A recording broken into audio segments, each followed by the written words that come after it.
We're going to talk hook baits now with part carp, part man, Simon Scott. So my first question is, do you ever use a hook bait straight out of the bag, just a standard bottom bait? Absolutely, Dan, and yeah, definitely. I'm real confident with a bait straight out of the bag.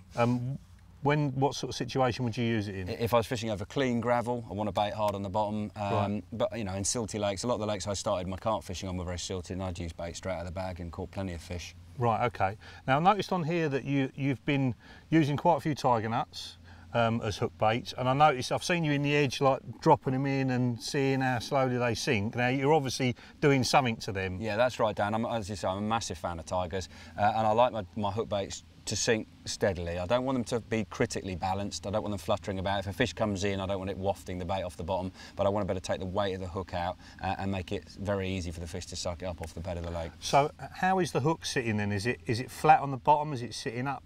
Sort of somewhere between the two. Right. If I can be perfect, you know, sometimes I will fish them sat upright, but it's normally just kicked over. Right, okay, so you've basically taken the weight of the hook away, yeah, but it's not so buoyant that it's going all over the place when the fish approach the swim. Yeah, spot on. It's definitely not critically balanced. Right, okay, so when would you do that as opposed to just using one straight out of the bag, just a standard bottom bait? It's fishing situations. If I'm seeing fish come in and feeding and not getting a pick up on one that's been balanced, I might try a straight bottom bait. A lot of my fishing stalking, as you know, so you know I often see what's going on. Right, okay. So if you can't see what's going on, and you approach it obviously over here, you know you've not got the luxury of being able to watch the fish right under your feet. How long do you give it with one before you swap to another one? My tactic there would be to chop and change and to start with different setups on different rods. Right. And if one rod starts doing the bites, then fine-tune the others. Right, okay. So a standard bottom bait on one, slow sinking bottom bait on the other. And a pop-up on the third rod. Right, okay. You know, chop and change. Right.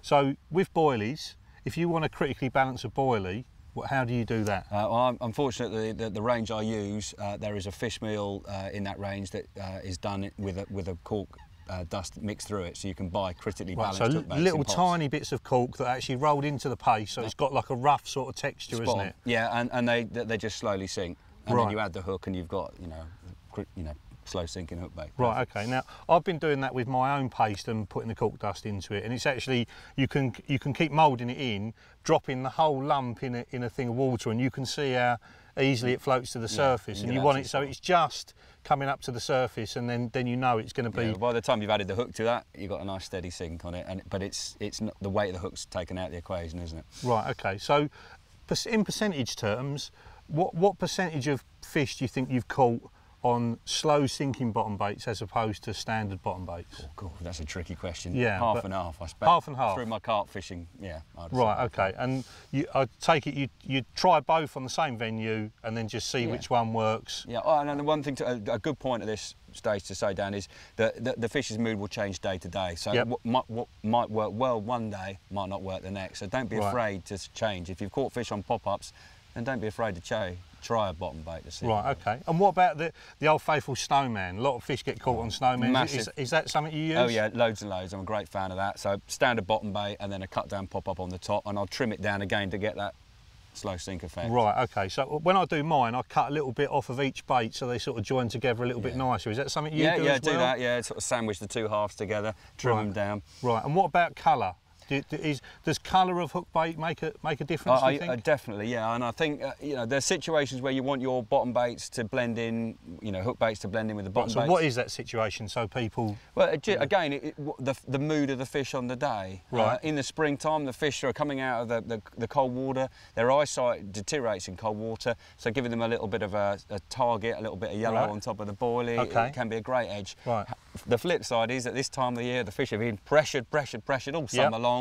They see a bit of yellow on top of oil, it's like, no way. Right, I'm not having that.